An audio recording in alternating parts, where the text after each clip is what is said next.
Can you believe the Bible, and does it really matter? How can you be sure that the Bible is all it's cracked up to be?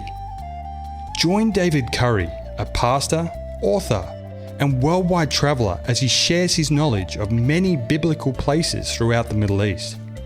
He will take you on a journey through numerous archaeological finds that prove the validity of the biblical narrative, showing that you can believe what many have rejected. Welcome to the Biblical Wonders in the Middle East. Here is your host, Pastor David Curry. I'm so pleased that you tuned in today as we continue our journey in the land of Turkey. The last time we talked, we covered 5 cities in which there were Christian churches. The Apostle John wrote letters to these churches and to 2 more that we'll visit today. The first of these 2 is Philadelphia. The name means brotherly love, from the Greek word Philadelphia. Delphia is brother, philo is love. If you travel there today, you'd not look on the map for Philadelphia, but for Alasehir. In fact, there is very little left of the old city. You know, when we first went there, we couldn't find anything resembling an old city. But I saw some men drinking Turkish coffee at a cafe. They were outside and sitting at tables. I used sign language to indicate that we were looking for ruins. One man understood and got into their van and directed us to where there were some old ruins. We photographed these, and then we all got into the van, and the man directed us to another place. I thought maybe he is wanting us to take him to his home. But eventually we arrived at a very beautiful fountain. It was of a lady emptying water pots. He then took one of our empty water vessels that were in the van and went to a nearby tap. This was outside a factory where in fact they filled water vessels for sale. He filled our water container and we drank some of this water. It was so beautiful. It was aerated and sparkling spring water coming right out of the ground. We filled all of our water containers then, including the water tanks we had on the motor home, and for many days we had this beautiful water. Then I remembered that this was Philadelphia, the place of brotherly love. This love was still evident in the people of this city. This church received no rebuke from John's letter. However, he did give much commendation. Notice a part of this in Revelation 3:8. I know your deeds. See, I have placed before you an open door that no man can shut. I know you have little strength, yet you have kept my word and have not denied my name. Since you have kept my command to endure patiently, I will also keep you from the hour of trial that is going to come upon the whole world to test those who live on the earth. I am coming soon. Hold on to what you have so that no one will take your crown. What a wonderful message that John wrote, under inspiration, of course, to this church of brotherly love. This church period covered by the church is from the 17th to the 19th centuries. This was a period of great missionary movements going to the world and proclaiming the gospel to Africa, South America, India, China, and many nations in Asia. It indeed was a period of brotherly love such as the world had not witnessed since the 1st century after Christ. The world during this period of time was an open door. The gospel message was growing. Nobody seemed to be able to stop the missionary movements around the globe. It has been said that in England, every home opened the Bible for family worship held in the mornings and in the evenings. England, to name one nation, was ruling much of the world. You know, there's a painting in Windsor Castle where Queen Victoria is pictured receiving an ambassador from East Africa to whom she's presenting a fine Bible. The scene depicted is based on a popular anecdote current in the 1850s. This stated that when asked by a diplomatic delegation how Britain had become such a powerful nation in the world, our beloved Queen sent him not the number of her fleet, not the number of her armies, not the account of her boundless merchandise, not the details of her inexhaustible wealth, but she handed him a beautifully bound copy of the Bible. She said, "Tell the prince that this is the secret of England's greatness." This was the Philadelphia period of church history when hundreds of missionaries went from Britain alone to many parts of the world taking the gospel of Jesus Christ. A period when no man could shut it. The door was open, just as it had been open when John was writing to this church of brotherly love. We felt it very much when we left our Turkish friend with our water containers filled, that here was brotherly love. Well, our travels took us to the final city on the Roman road, which is Laodicea. In John's day, this city was a very large provincial city boasting banks and a large number of industries. As a city, it was very proud of its achievements. When I visited first to Laodicea, little had been done by archaeologists. There were 2 amphitheatres covered with weeds, a part of a viaduct that had carried water from the springs of Patmos, and a few ruins of buildings. However, subsequent visits have shown that the government really wants this old town to be a showcase. Reconstructed buildings have arisen, old streets have been reopened. To me, it's just amazing what archaeologists can do with finances when governments can apply some of their budgets to such worthy projects. But note what John said when he wrote in Revelation 3:15-17. "I know your deeds, that you are neither cold nor hot. I wish you were either one or the other. See, because you are lukewarm, neither hot nor cold, I'm about to spit you out of my mouth. You say, 'I am rich. I have acquired wealth and do not need a thing.' But you do not realize that you are wretched, pitiful, poor, blind and naked." You know, friend, as you read these scriptures, you cannot help but realize that this was a very stern rebuke to the church of John's day, as well as to the church of our day. The church was neither hot nor cold, but just lukewarm. 10 kilometers from Laodicea are the very hot springs of Patmos. These hot springs have flowed over the hillside for many centuries and made beautiful white terraces. People from many parts of the world come to Patmos to bathe in the mineral waters. Others come to photograph the lovely white terraces. The Laodiceans built an aqueduct from these springs to bring the mineral waters into the city. However, by the time that they had flowed the 10 kilometers, they were just lukewarm. John wrote that this was the current condition of the church. God would have wished the church to be either hot or cold, but here they were in between. I believe the main churches today have members who are lukewarm in their relationship to Christ. He would have them on fire for their faith, and this way be attractive to those outside of faith, but they're lukewarm and not attractive to non-believers. Christ continues to plead with the church as he says, "Here I am. I stand at the door and knock.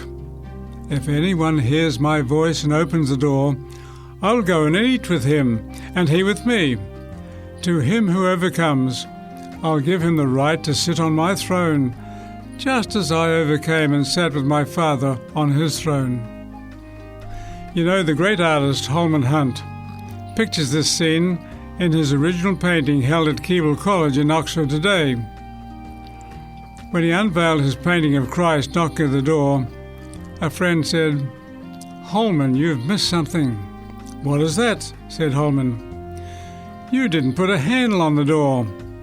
"Ah," said Holman, "this is the door to the heart, and the handle is on the inside."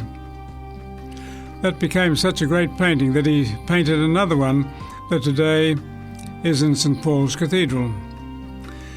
As John writes, he indicates that when Christ knocks, the person must open the heart's door from the inside in order for that door to open so that Jesus can come in.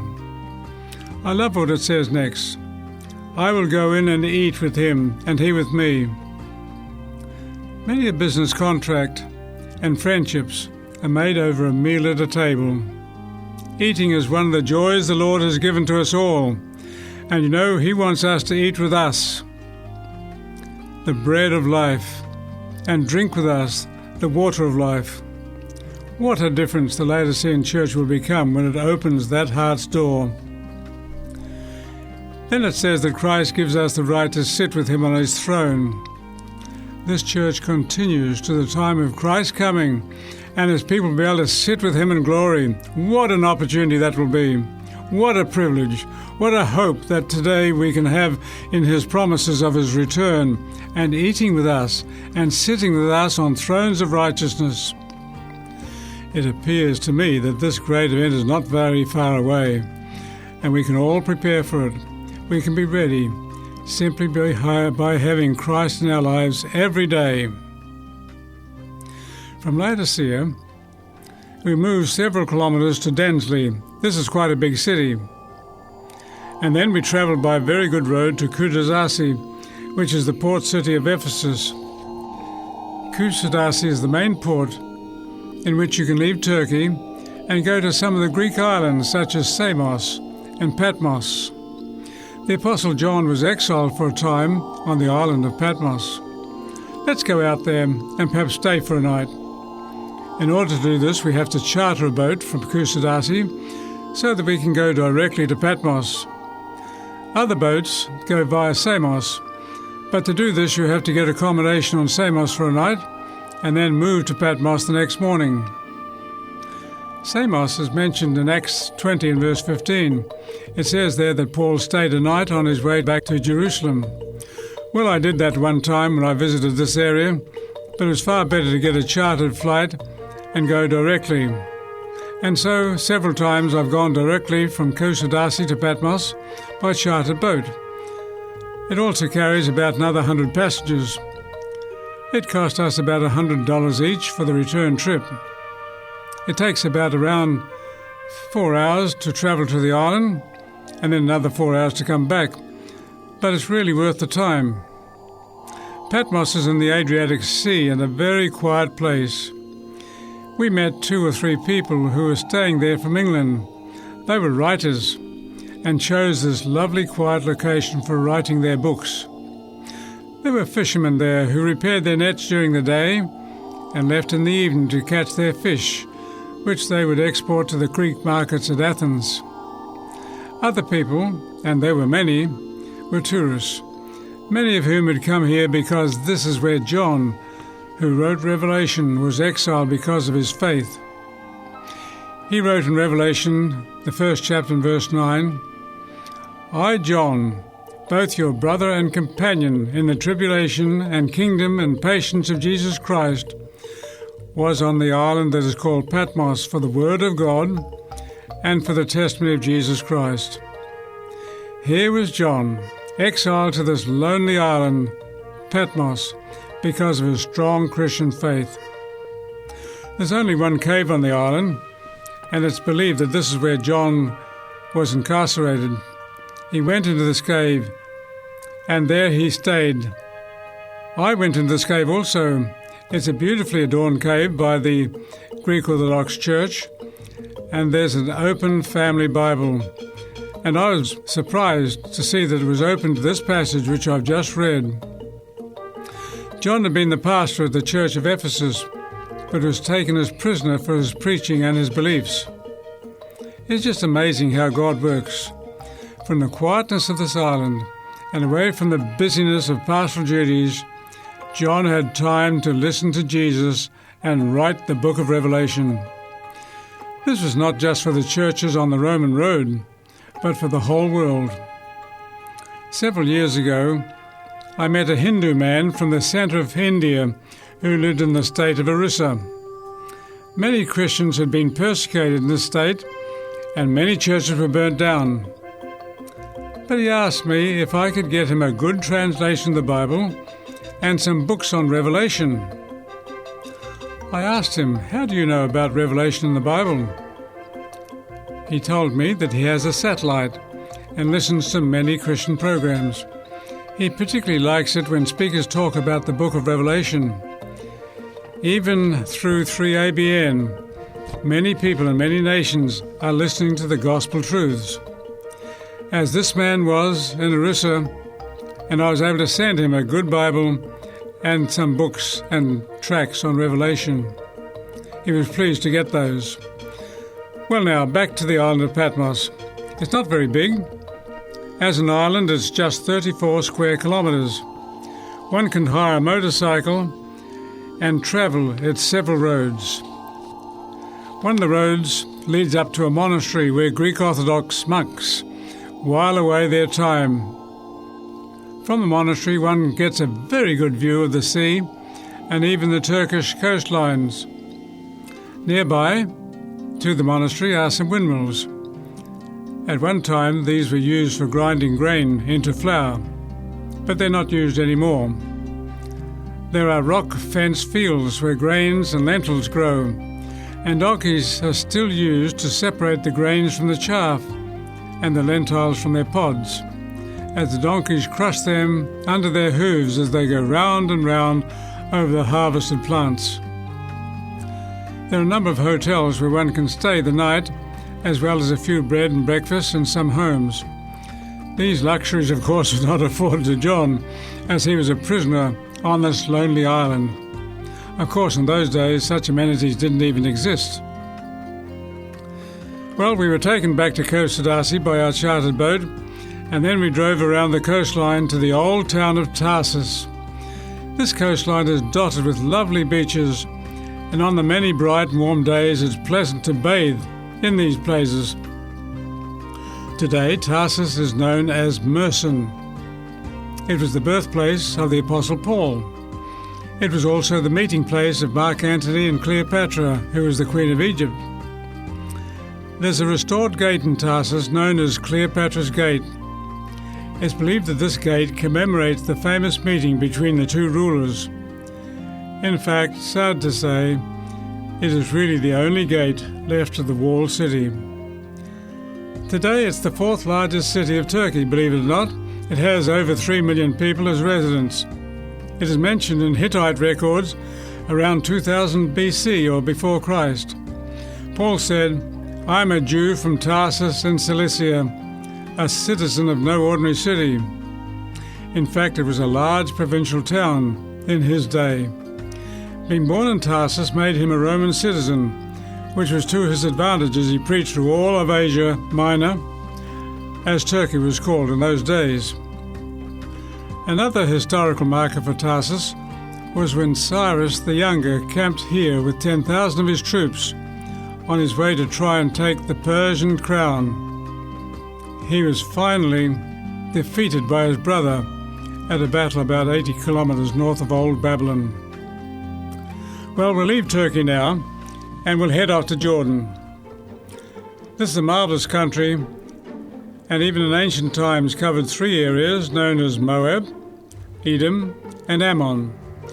In the Old Testament, we read about many wars against these 3 countries. Let's go into Edom, where there's a rock city known as Petra. The English poet Burgon called this place Rose-Red Petra, half as old as time. The first inhabitants here were the Edomites, or in fact the descendants of Esau. The Edomites were finally slain by King Amaziah of Israel. But Petra was lost to the Western world for many centuries, until the British Museum employed a Swiss traveller by the name of John Ludwig Burckhardt. His knowledge of Arabic and the geography of the area made it likely that he could find this hidden and mysterious city. The British Museum were well rewarded employing Burckhardt, for he rediscovered the city. When I first visited Petra, we were able to stay in a cave which was set up by a local hotel. It was quite comfortable, and in its modest pricing there was a very good breakfast. At night time we could look out from the cave at the surrounding cliffs. The stars were absolutely brilliant, and my friend who was with me believed that 2 stars were extremely close to us. But I was able to point out that these two stars were in fact small fires lit by some of the local Bedouins at the entrance to their caves, which were up on the cliffs and where they were staying for the night. It was amazing how these fires did mingle in with the brilliant stars in the night skies. When leaving the nearby town of Wadi Musa, there appears about 100 Arabs wanting tourists to ride their horses into the Sikh and centre of Petra. It is fun to ride a horse, and so we opted for this alternative to wearing out our shoes on the stony track. For about 1.5 kilometres, the horses took us through the canyon with cliff walls reaching up to 61 metres. Then around a bend we saw the magnificent treasury. This is called El Khazna.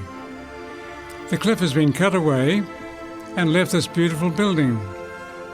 During the day, the facade of the building reflects different colours from pink to purple to brown. It's one of the several impressive temples and buildings in this unique valley. There's an urn at the top of the treasury where Arabs thought contained treasure. You can see bullet holes in the urn where the Arabs have had pot shots at the urn, endeavouring to split it open. Well, it never happened. From the door of the temple, one can look across the canyon to the Sikh, through which the horse has been ridden and now left in the hands of the Arab guide. I've been to Petra at least 12 times, and I never get tired of seeing this beautiful treasury building, left as it is by carving away the cliff around it.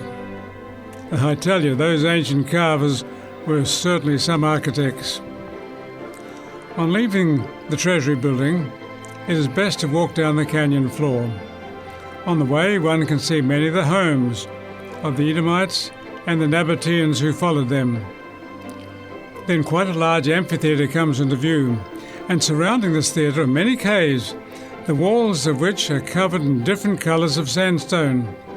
They don't need any paint in these cave homes. From this part of the valley, we climbed up steps and paths to where there's a high altar where, in fact, human sacrifices were made. The humans were generally maidens who'd be accompanied by a priest up the steps and the paths that we had climbed. Before sunrise, they would bathe in a pool cut out of the rock. After that, the maiden would be taken to the place of sacrifice. This is an altar in which the maid would lay out and sacrifice her life as the priest cut out her heart and then placed it in a rock crucible as the sun was coming over the horizon. She was a sacrifice to the sun god, the god that so much of the ancient world worshipped. We travelled along the valley, past where there had been ancient shops, and up another height from the valley to another temple known as Ad-Dir. On the way, I photographed a bright blue lizard. At first, he was just putting his head over a rock, and I said, "Please come out so that I can photograph you." And that's exactly what he did. Later I found out that this is the only place in the world where this blue lizard has been found. Again, the mountain had been carved away and left this very fine temple of Ad-Dir. It too, like the treasury, had an urn on the top. It was a different shape, but it was quite large, and it's easy to see the strata of rock flowing through this urn. It's just amazing how they cut away the mountain and left this beautiful temple. The Bible has quite a lot to say about Petra. It's often called in the Bible Idumea. Notice this prophecy in Isaiah 34:12 and 13. "They shall call its nobles to the kingdom, but none shall be there, and all its princes shall be nothing. And thorns shall come up in her palaces, nettles and brambles in its fortresses. It shall be a habitation of jackals, a courtyard for ostriches." The Bedouins who wander through Petra today have goats, but not sheep. The goats can eat the many thorns that are growing everywhere, but sheep don't like thorns and brambles as their food. Just as the prophecy indicated, thorns would grow up in her palaces. And then it says, "You shall be desolate, O Mount Seir, as well as of all Edom, all of it. Then shall they know that I am the Lord." Mount Seir is something like a Musa in Petra.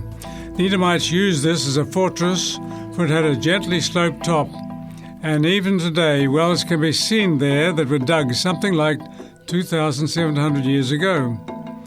King Amaziah of Israel came to this place and sent 10,000 Edomites to their death as they were hurled over the cliffs. This was really the last of the population of the Edomites. In their place, the Nabateans occupied Petra. You know, King Herod the Great was half Nabatean and half Israelite. But even though he was the king set up by the Romans, the Israelites never trusted him. Another interesting old city to visit in Jordan is Jerash. This was one of the cities of the Decapolis in the New Testament times. There were 10 cities of the Decapolis, and Jerash was one of these. It has a wonderful amphitheatre that is used for concerts for the Jordanians even today. Below the amphitheatre is the agora, or marketplace, having columns which separated the shops one from the other. There's quite a long main street here, under which is a very well-preserved sewerage system. On a rise above the street are a number of ruins. Some are temples, but there's also a large church here with a baptistry out in the front of the church. It appears that when baptisms by immersion were conducted here, the Christian rite of baptism could be seen by the local people. In this very large baptistry, at least 20 people could be in it at one time. This was a real Christian witness to the local inhabitants, as new Christians were totally immersed. Jerash is about an hour north of Amman, the capital of Jordan, and so it attracts many tourists. Before arriving at Jerash, the tourists and locals pass over a bridge that crosses over the river Jabbok, mentioned in Genesis 32. This is the river where Jacob fought all night, asking the Lord to bless him and protect him before meeting up with the estranged brother Esau, who was the grandfather of the Edomites in Petra. In our next presentation, we'll take you to Lebanon, Syria, and a start in the land of Israel. There's plenty on our website for you to view. Please punch in the keys 3abnaustralia.org.au. Then click on the Listen button and you'll find my presentations and many other interesting programs. Please tune in our next program of Biblical Wonders in the Middle East. Until then, we pray that God will bless you and yours with His grace and love.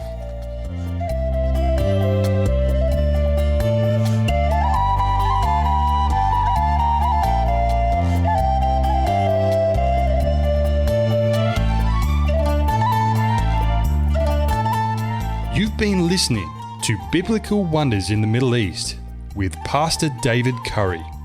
If you have any comments or questions, send an email to radio@3abnaustralia.org.au or call us within Australia on 02 4973 3456. We'd love to hear from you. You have been listening to a production of 3ABN Australia Radio.